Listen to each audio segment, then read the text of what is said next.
Welcome back to SmB Boxing, and today we're going to introduce you to our very best series. It happened! It happened! In this series, we break down the very best moments from a current or former star of the sweet science. Oh, and a left hand! Sid's boxing it down! This kid is a superstar! Kicking it off with one of the most unusual and eccentric fighters in boxing history, Chris Eubank. When he burst onto the scene in the early 90s, he split opinion. Some loved his pugilistic skills and granite chin as much as his showmanship and cocky nature. Others, however, found his whole demeanor too much to take. Just ask Nigel Benn. All right, gentlemen, you both signed the contract. I personally do hate him. What isn't up for debate, though, is that Eubank is one of the greatest fighters Britain has ever produced, and his legacy in both the middleweight and super middleweight divisions will forever be etched in boxing history. That's for the camera. If you enjoy our videos, remember to press the like button and be sure to subscribe if you're new. Here now, SmB Boxing presents the very best of Chris Eubank. February 8th, 1989. After a relatively low-key start to his career fighting in America and England, 11-0 Eubank was matched against world-ranked contender Anthony Logan, who knocked down and nearly beat one of the rising stars of British boxing, Nigel Benn, a year earlier. Logan was expected to win and get a rematch with Benn for his very next fight. However, Eubank upset the apple cart and made some headlines when he won in a convincing manner. Chris Eubank's a bit of a character by the look of him. And it's kept Eubanks in the fight all the way through. Them up all right, but for how long? And he's back again.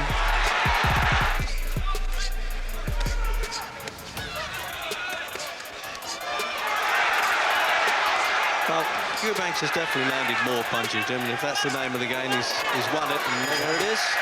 And he's giving it to Eubanks, who hesitated for a minute there, and he's fought well for him, Eubanks. And fair dues to Logan, who's given him the friendly tap on the head.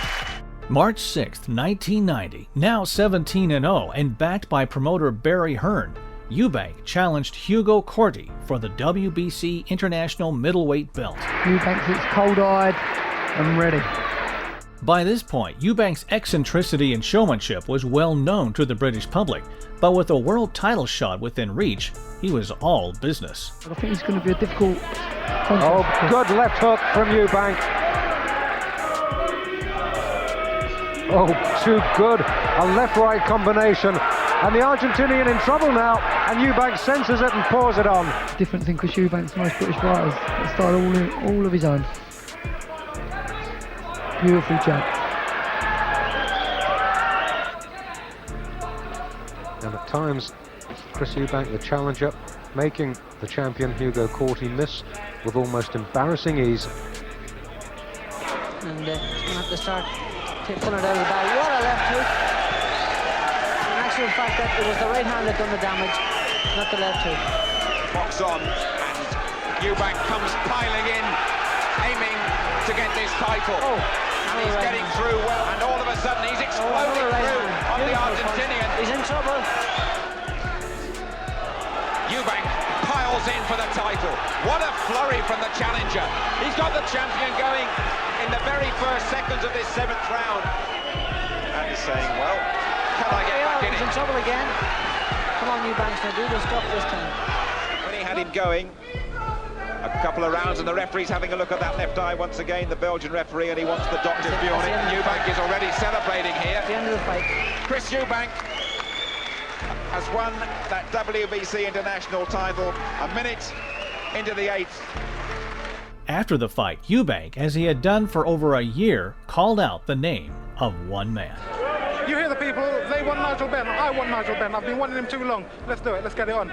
September 22nd, 1990. With a fight against the WBO champion Nigel Benn all but confirmed, Eubank sent him a devastating message when he took on Ronaldo dos Santos at London's Albert Hall.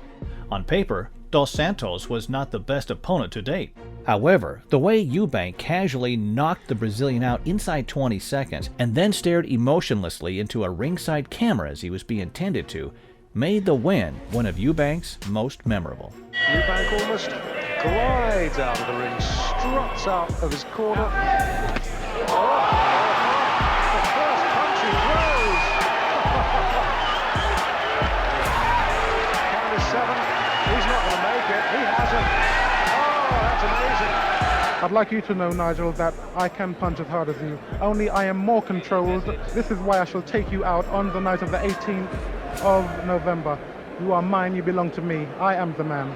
In what was a brilliant promotional move, Eubank and Benn appeared live together on ITV to sign fight contracts, and the interview beforehand showed that the much publicized bad blood between the pair was real. I can't wait to November the 18th. To give him a good hiding. He's the real hype. I come up the hard way. I didn't prove myself, boy. You had your time. Let's have some parliamentary procedure here, all right? Oh, God. I have nothing to say to Nigel. I find the man intolerable in that he's so wild. I have no time for such people. He has no class as far as I see it. I have to say, there seems an element of genuine hate between these two, Ambrose. For sure. I don't hate the man. I just want his WBO title. All right, gentlemen, you both signed a contract. I personally do hate him. I personally do hate him. November 18th, 1990. After months of animosity and mind games, Eubank and Benn settled their differences in front of 12,000 fans at the NEC Arena in Birmingham. In a final attempt to unsettle Eubank, Benn's manager Ambrose Mendy cut short his simply the best entrance music as he made his way to the ring. However, Eubank remained unfazed and did his trademark vault over the top rope. Following the preliminaries, an awkward touch of gloves, and plenty of posturing, Eubank's wild right hand attempt at the sound of the opening bell set the tone for a frantic contest. Even if he is doing it on the run, it looks as though he's going to try to evade the punches rather than block them, and that could be dangerous. In round 2, Eubank didn't budge when Benn connected with powerful right hands, and in the final 30 seconds, he showed that he could hurt the Dark Destroyer when a counter left hook followed by a right hand sent him reeling back against the ropes. Scheduled for 12. Oh, that was a short edge. Well, Eubanks has taken that one, Reg. He's not going to be able to strut. He's going to have to try and hurt Benn. He's done the one. Down Ben by the look of it. Shot that right hand down those right above us, Ben. We're almost falling down in the ring on us here. This is what we've seen Ben so dangerous from this position. Phil was saying he likes to bang the back, Ben. Well, he's got to do it here. Ben's caught him again, but Eubank is taking these punches well. Them in Atlantic City. So Eubank is still backing off, Reg, and you've done that to the success he would come forward trying to take the play away again. Ricky backers around in this quite big audience. Oh, that's when he's dangerous, isn't he? In the third. Clever play, Ben. Yeah, he hasn't worked it. On the shot from Eubank, is he going to follow up this time? He said he could do the business, well he's mixing it and it worked it. And that was a lovely uppercut shot. He showed it thrown before Eubank. He's not really strange. His defences have come apart a little bit this round, Rich. At the end of the 4th round, Benn's left eye was visibly swollen. However, Eubank had suffered a worse injury, a lacerated tongue, which occurred when the impact of Benn's right uppercut caused him to bite through it. Eubank hid the injury from his corner in fear that it would lead to a stoppage from the ringside doctor, and continued to fight. Boxing skill. Another good left hook from Ben.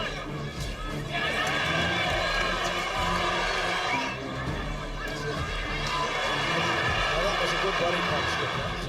After Eubank's counter-punching won him rounds 5 and 6, British heavyweight boxer Frank Bruno summed the fight up perfectly at ringside. One of the most exciting fights I've been to, Gary, you know? It's either even Stevens and Eubanks looks a favourite at the moment, but Nigel Benn is a very dangerous guy. He can come with any even fight, Gary. Round, so he's trying to... Oh, 2 good shots now. The Ben take those, Reg. He knows instantly Eubank when he's got the man in trouble. The referee might just calm them down a minute, so I don't want any talking. I'm the only guy who's paid for the talking, apart from the commentators. With his left eye almost swollen shut, Benn went for broke in the 8th round and scored a knockdown. Eubank claimed to have slipped and quickly regained his composure. The master of the noble art. Oh, what? Almost got out of that, Jim. A little bit of a slip. He's arguing with the referee with the slip. point in him shouting at him because he got clipped at the same time. I think it was a bit of both, Reg. It was a slip, it was a punch that caused him to slip, so you got to count. 3 American judges, remember, if this does go 12. Well, credit to Ben, he came out in the 7th with a good round. Well, Eubank is showing that was a running punch in the back of the neck. And then Ben's come back in again, had a couple of good rounds. So it's really pretty even at this moment, Reg.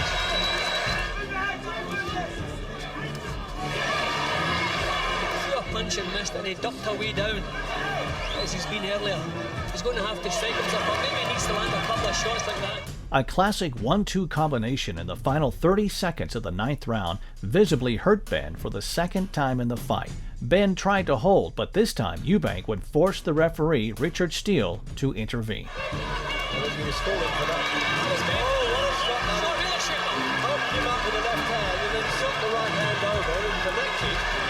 the countdown. Ben is shaking. The eyes watch, Reg. This will be the finish of the belt. It's all over in the 9th round. And would you believe in Ben's corner, they looked as though they were objecting to that for a minute. Why was it stopped? But I think he was right to dive in there. Apart from the eye closing, he was also getting punished at that point, Jim. Well, nobody can begrudge Eubank a victory, Reg. He took his best shots. He boxed well, he boxed the way he wanted to box, he controlled the action. A lovely performance from him. He's good. I told you my chin is cast iron. I told you they couldn't touch it. If anyone can touch somebody's chin, it's Nigel Benn. I mean, I said I wouldn't embrace him or anything, but you see, he's won my respect, you see, because he heard me up the guts. He opened my tongue's open. I don't know, I'm in too much pain to talk, really. What? Pain? I'm in too much pain to talk. Excruciating, this is. After 2 successful title defenses against Dan Sherry and Gary Stretch, Eubank found himself enthralled in another fierce domestic rivalry when he agreed to fight popular Londoner Michael Watson. Eubank had often criticized boxing, notably branding the sport a mug's game, which some fans and fighters took exception to, one of them being Watson. He has a big chin, a strong heart. This man will retire himself come the 22nd. What do I say? Hold me to my word. Chris Eubank has done nothing for the sport of boxing. Right? All he's done is condemn the sport. When you've got the likes of the greats of Marvin Hagler and Sugar Ray Leonard that's put boxing on the map, and you've got this man that's condemned boxing as being barbaric. What's the man talking about? He's a barbarian. Don't come down to that, Mike. Yes, I will. I mean, you're out of order. You know, the man's he's a world champion, should conduct himself like a world champion. And when I get him out of the system, I'm sure it'll be a relief to the general public. I'm the champion. You're fighting me for the championship. I have given you the chance. I picked you as an opponent. Give me the respect. You have no right not to. The way you've conducted yourself in and out of the ring, you haven't received any respect from me, I'm afraid to say. June 22nd, 1991. It's fair to say that the heated words at the press conference didn't spark the action from the outset, but the tactical battle that ensued was very watchable, with Eubank looking for counters as Watson prodded forward and mainly targeted the body. That's the kind of belief. 2 good shots from Chris there. Watson has studied his videos and he knows Eubank does not like the body shots. He wants to make the pace. You can see Watson expending a lot more energy looking for the openings. Nice body shot there. Flies through his left hook to the body. Going back, and he's inclined to show it. Pressurising him too much and making him make mistakes. Oh, the good right hand from Watson. Eubank smiles. But they're a good team. It's one of McCallan's shots, so that was a learning process. All the ball and the height, free-fired about them, not respecting one another, because they do and they do not. And Michael Watson has taken a couple of good shots. Never breaks his way of thinking. Oh, what a right hand! Beautiful. That was the best shot of the fight there. What a right hand! Fantastic. And that was out of nowhere. That was so quick. And Watson is, he's a hell of a fighter. Oh, beautiful left hook. This is a superb fight. When Eubank gets you on the hook, he doesn't let you off too often.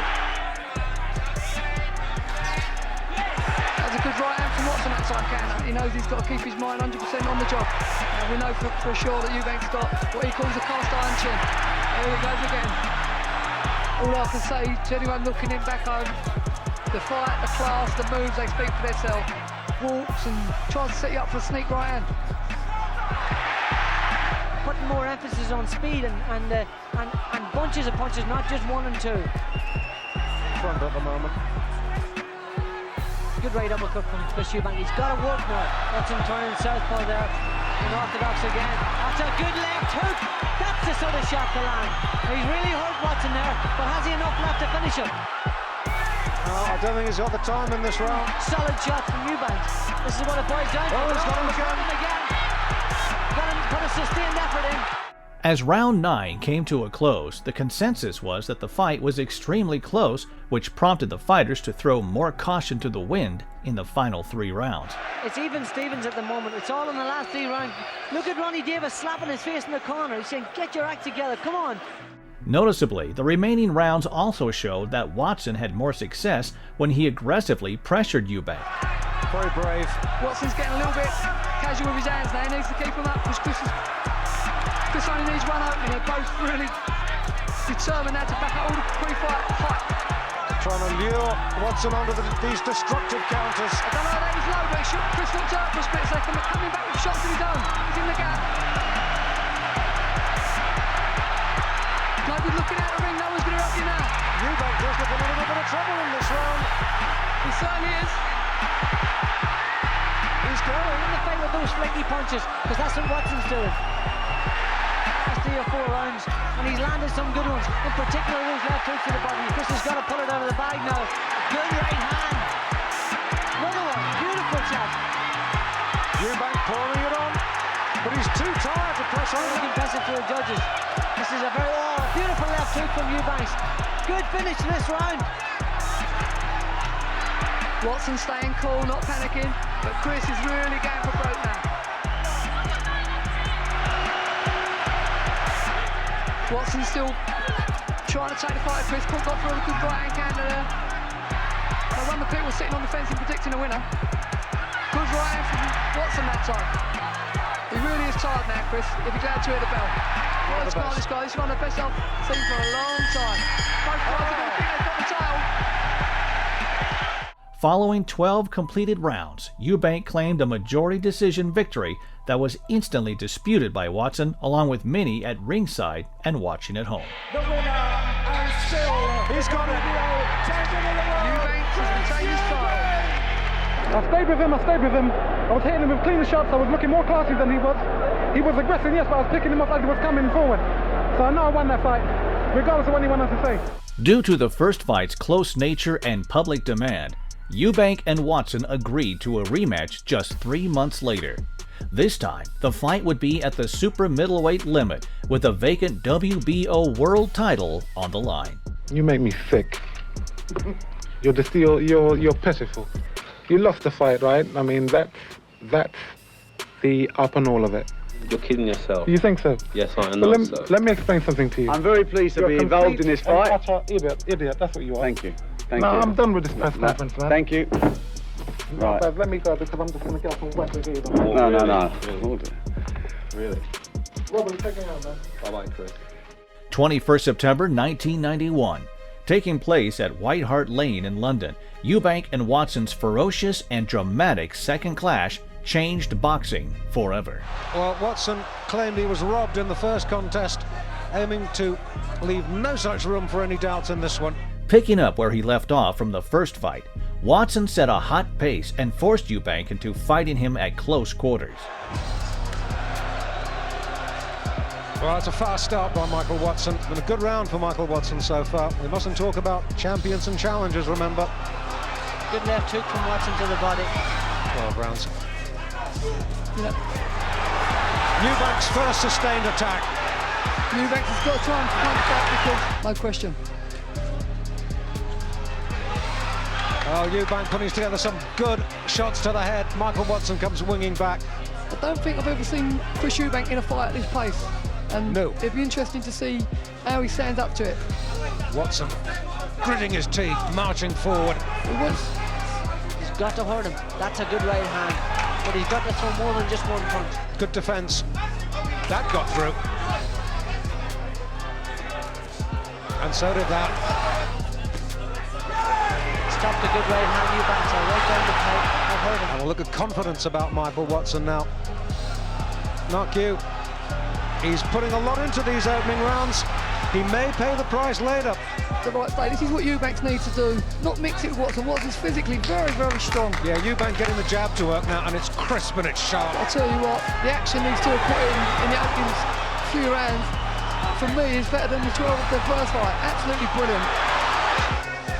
Clashing on that head and let his corner go to work on it. Oh, that was a good left hand from Eubank. Watson forced to hold. That was a good body shot from Chris Eubank. Left hook round the side of the body. Of this, round 4. I don't think I've seen Chris Eubank under this type of pressure. From round 6 on, Watson, keeping up his relentless work rate, gradually began to tire out and dominate Eubank. Who beat Nigel Benn? He's not the fighter who beat Michael Watson, and he's hurt. He's taking shots, Chris Eubank. He knows he shouldn't mix it with Watson now. He should go behind the jab and use his feet. But he must be feeling very, very tired. It's really hurt him and he sapped his strength. He looks a really spent fighter, even in the 7th round. But look at Eubanks on the inside. He throws 1 and 2 punches. Eubanks slowly running out of gas, just being punched to pieces at the moment here.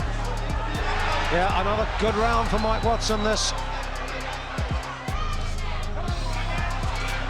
Those body punches are hurting Eubanks far more so than the head punches. Oh, that is a superb right hand that Eubanks landed. That's the best right hand he's landed all night.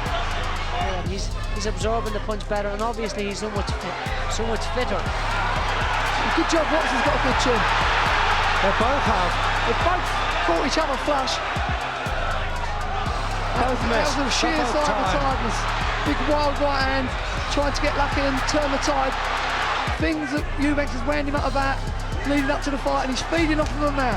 Well, Watson could be on the brink of the world title. He wants so badly. In front of him, he's gone out there determined to take this title.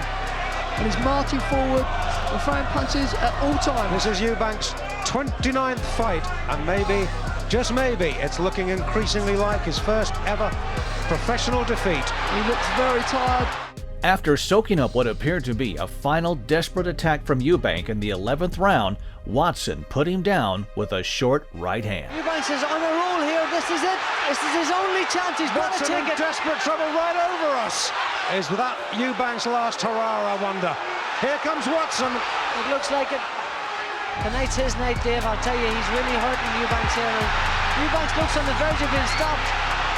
What a round. And he's down. He's straight up. There is a mandatory 8. No, there is not. Eubank not only got up, but somehow delivered a devastating right uppercut that sent Watson falling backwards and hitting his head on the ropes. I don't believe this. Just after Watson beat the count, the bell rung, and he looked in no state to continue as he was helped back to his corner by trainer Jimmy Tibbs. Watson was up on all 3 of the judges' scorecards, but his condition clearly hadn't changed between rounds, and following a flurry of punches from Eubank early in the 12th round, the fight was stopped by the referee, Roy Francis. That is the most incredible end to a world title fight I have ever, I repeat, ever seen in my life. And I agree. While Eubank's turnaround was stunning, it would soon become a side note to a much more important story. Shortly after the fight, Watson collapsed in the ring, having suffered what turned out to be a near-fatal brain injury caused by the knockdown in the 11th round. His fight for life and incredible recovery is well documented, and it led to new mandatory safety measures at boxing events. It's been predicted I'll never walk again and I'll never talk again. Well, look what I'm doing now. We will leave some recommended video links of Watson's story in the description below. April 25th, 1992, Eubank put his WBO super middleweight title on the line for a second defense against John Jarvis.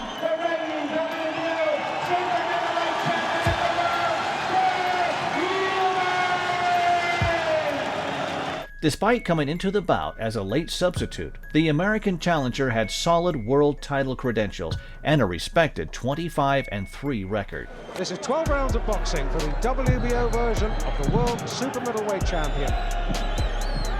Although Eubanks' finishing instinct was never quite the same after the Watson tragedy, A thudding overhand right in the third round left Jarvis out for the count. And you can watch his fights on television till you're square-eyed than we saw against Sugarboy Malinga. Yeah. Good right hand. He's certainly more vicious. Good right-left combination from the champion. I get the feeling that Eubank is just waiting. Oh, what about that? Oh, that is the fight over. What a finish. Oh, my God almighty, that was a super. You can count 100 over him. Oh, what a right hand. That's it. All over. KO 3. That was a piece of a shot. October 3rd, 1992, Eubank was ringside in Italy when Nigel Benn, now also fighting at super middleweight, beat Mauro Galvano to become the WBC champion. Now we can do business. Now we can do business. You hear me? Yeah, now we can do business. Okay, Chris, are we going to get this fight on? Nigel has accepted. I accept. I mean, let's do it. Eubank and Benn's interaction at the end of the fight and in the ensuing 8 months that followed led to a hotly anticipated rematch being agreed to. Come and fight me. Give the public what they want to see. Not all these John Jarvis who's had 7 fights in 7 years. Fight someone like me who's been fighting all the time and who wants to have a fight with you. Nigel, you're not the man you've portrayed yourself to be. I've always said you were the fraud. I don't mean to be impolite to any viewers who are watching, but you're not the man you say you are. And I ask you again, prove me wrong.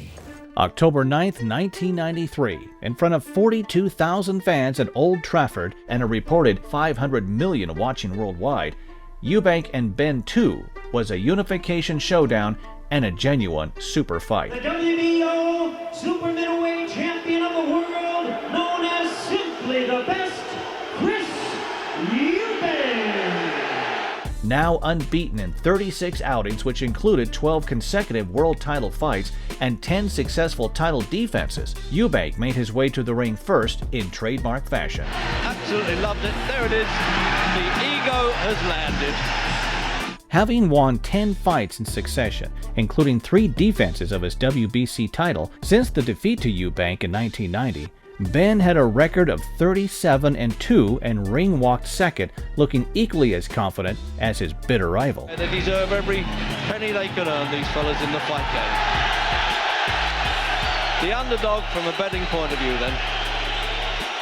Just before the first bell, Eubank and Benn postured towards each other from their opposing corners, producing a moment that would later become an iconic image in British boxing. Well, there's the focusing, Jim, that you were talking about there. Now, if the fight is half as good as the last time, 3 years ago in Birmingham. As is often the case in rematches, the fight started cagier than the first contest, but still simmered with tension and outbreaks of heavy leather being traded. The Irishman Ray Close in Scotland last time up.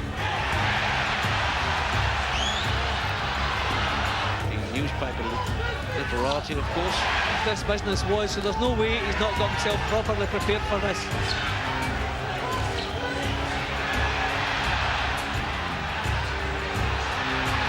Knocked down a peg or two, but a good right hand lead from Eubank. See, Benn has to pay more attention to defence. It's not quite as intense as the first battle yet, but it's, with every round that passes, it's heating up more.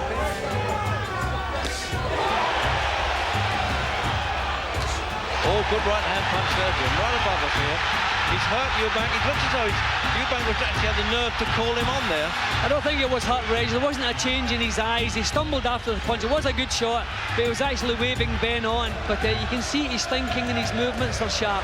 But Benn's getting through with the shot. It's the right hand lead again landing. You have to pace yourself, and he's certainly pacing himself better. He's not wasting so many punches. But Benn the action really is lucky. Oh, now it's really lining up now, and it had to do that.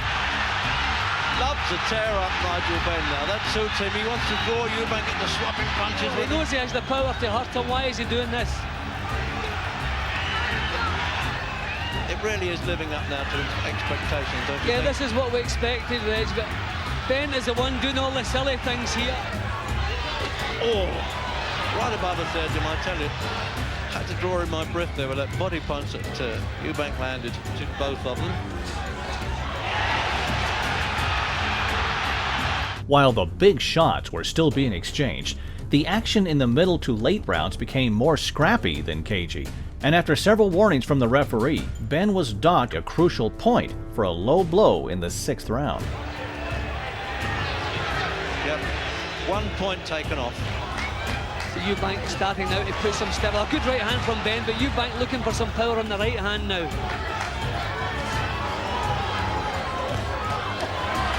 Good exchange, Jason. He's certainly sharpened up his boxing a lot, Eubank. He's said it too. Well, Benn got through with a left hook. I don't know if that one's troubled Eubank. No, he's taking it well again. Good right hand again from Benn. But Jimmy absorbed him so well, Eubank. I'm waiting for him to go over from those punches. Inside, he's been throwing little clips around the ears.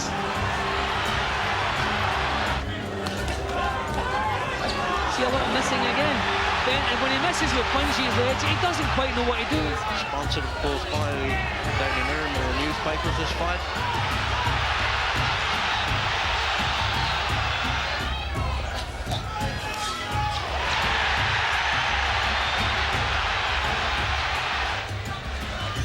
Not for long, the armistice was short-lived. Good left hook from Benn. I mean, a little bit sneaky stuff from Eubank. Benn looking a little bit ragged as well now, Reg. See, no defence. There's not much in it, Jim, is there really? No, there's not.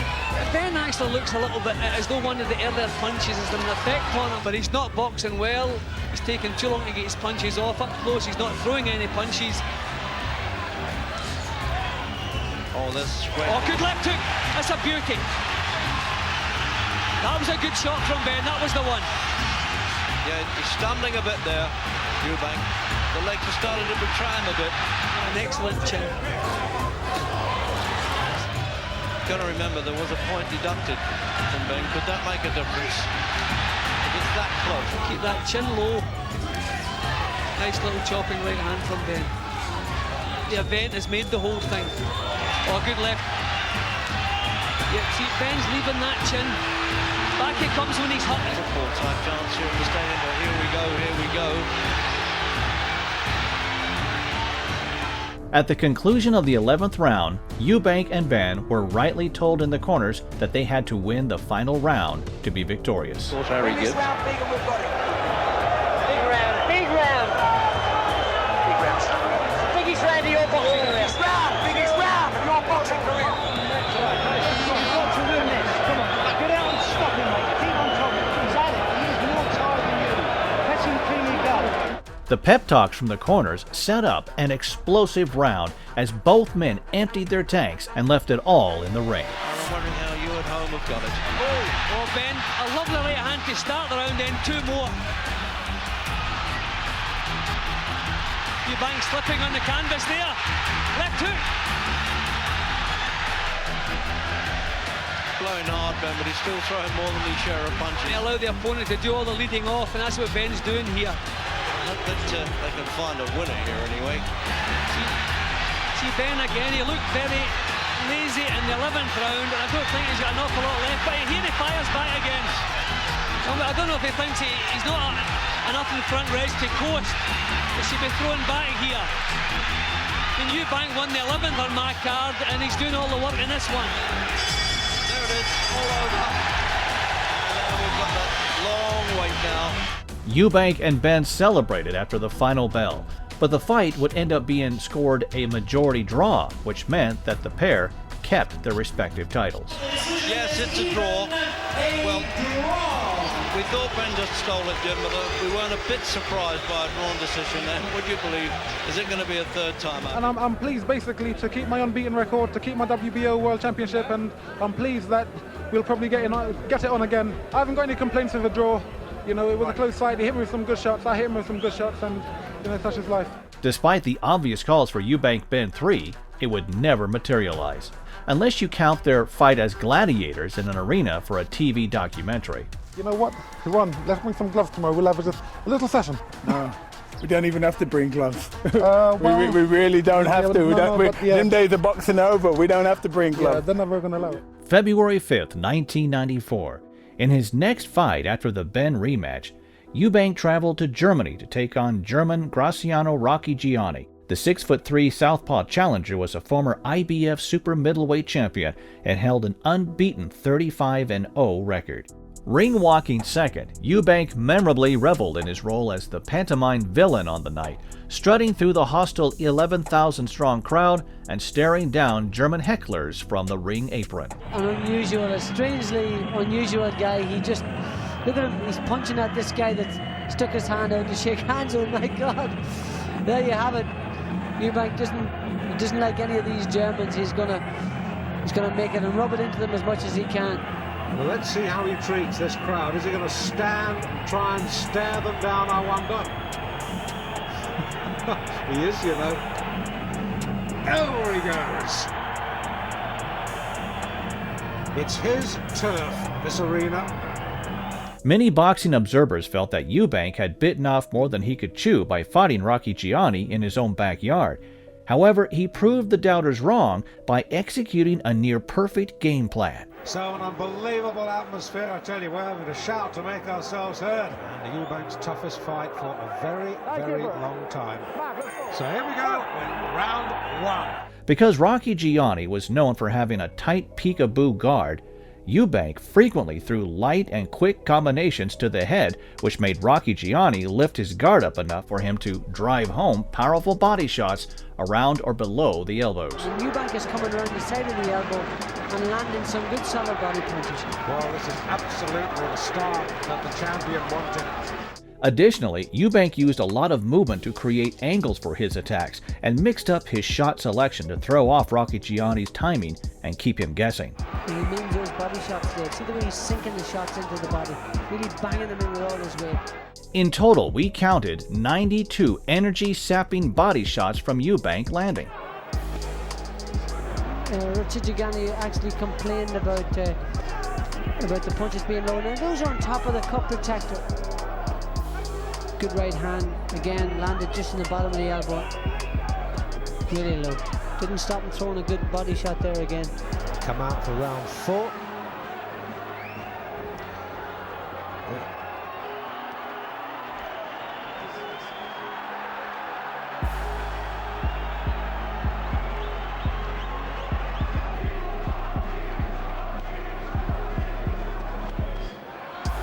He's just got to start punching more. He's moving up on the Eubank. Step on the gas. Well, we're going to start seeing it.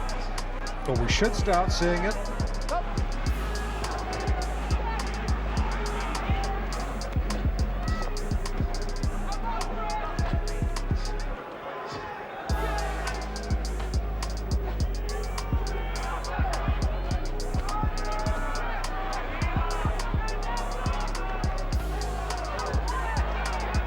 Despite a point deduction in the 11th round for repeatedly ducking low and a strong finish from Rocchigiani, Eubank won on all three of the judges' scorecards. There's no doubt, though, it's a unanimous decision. Eubank still a champion.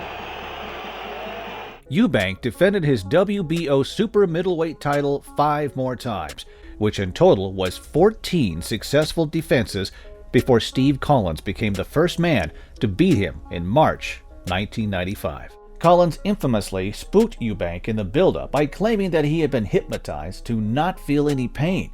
But after winning, he revealed it to be an elaborate mind game. How much was an influence was your hypnotist? There was a lot made of that before the fight. How big a factor was that? We filled the world. Eubank bounced back with 2 easy first-round knockout wins to set up an inevitable rematch with Collins in September 1995. This time, Collins edged out a split decision victory. Could it be the end of the Chris Eubank story? I mean, boxing will miss him because he's such a great showman, he's such a great character. You never know with Chris Eubank, he'd just like to come back with a blinding performance. He's like that, isn't he?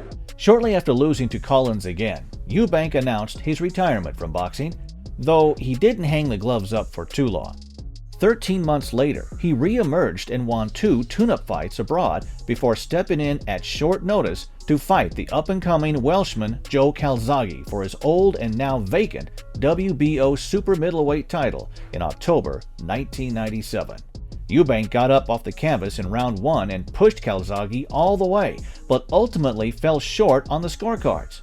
To this day, Calzaghe says that Eubank gave him the toughest fight of his entire career. He was true to his promise, you know, he did take me to the well. And it was by far the toughest fight I ever had. Having failed to become a world champion again at super middleweight, Eubank decided to move up to cruiserweight in a bid for further glory, and in April 1998 he was surprisingly given the chance to challenge for the WBO belt held by fellow Brit Carl Thompson.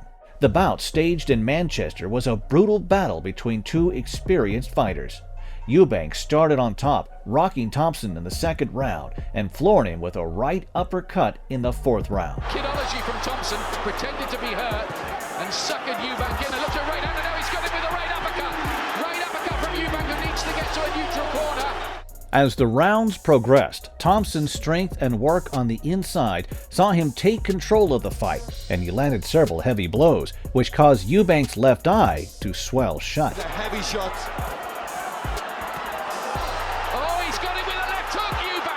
Thompson resumes the assault. He had to call it off for just a split second. After going the full 12-round distance, Thompson won on all the scorecards. But the closeness of the contest was reflected in the scoring, with 2 of the 3 judges giving the fight to the champion by a single point. And Eubank, after such a brave gladiatorial effort, is beaten. The spectacle put on by the pair set the scene perfectly for a rematch, and they agreed to do it all again just 3 months later in July 1998.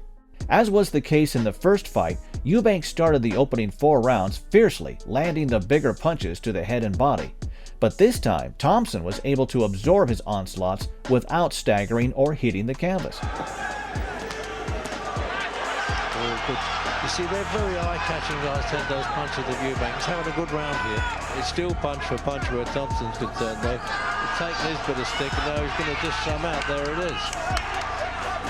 Oh, that was a good shot. That was some bang there, I tell you that. He took it well, Thompson. As the fight moved through the middle rounds, Eubank was still fighting doggedly, and he did briefly stun Thompson in the 7th round. But the short rest between bouts came back to haunt him as several hefty right hands from Thompson once again caused his left eye to swell shut. Called it his badge of honor last time, by the way. There it is. First clean shot. We've had a look at it. It tricks Eubank, but he's got to do it. He's got to have some pot shots now. I think there is some concern. The fact that he went over to look at the eye between rounds. Although he fought for the majority of the first fight with the same injury, the ringside doctor deemed Eubank's left eye to be too swollen and bruised for him to continue, and he called off the contest before the start of the 10th round, much to the dismay of Eubank, who was later revealed to be up on 2 of the scorecards at the time of the stoppage. Your heart goes out to this fella because he's a good old seasoned pro. First stoppage defeat. How do you feel? I wasn't stopped. The referee stopped it, or the doctor stopped it, and he should have. You know, as far as I'm concerned, he could have closed everyone. I would have fought him with both eyes closed. But it was wonderful to watch, Chris. But is it the end now? Well, Despite hesitating when asked about retirement in his post-fight interview, 3 months later, Eubank would call time on his legendary career, which had spanned 3 weight divisions, 10 countries, 30 pounds, and 13 years. How would you like to be remembered? How you remember me is like this. In a fight I couldn't win, I got up. We said in part 1 that no video about boxing defense would be complete without some Pernell Whitaker, and we're sticking by it for part 2. They were slapping, but there were a lot of those punches. Well, that's a different Pernell Whitaker to stand in front and let somebody tee off on you. A little bit of character by Hurtado.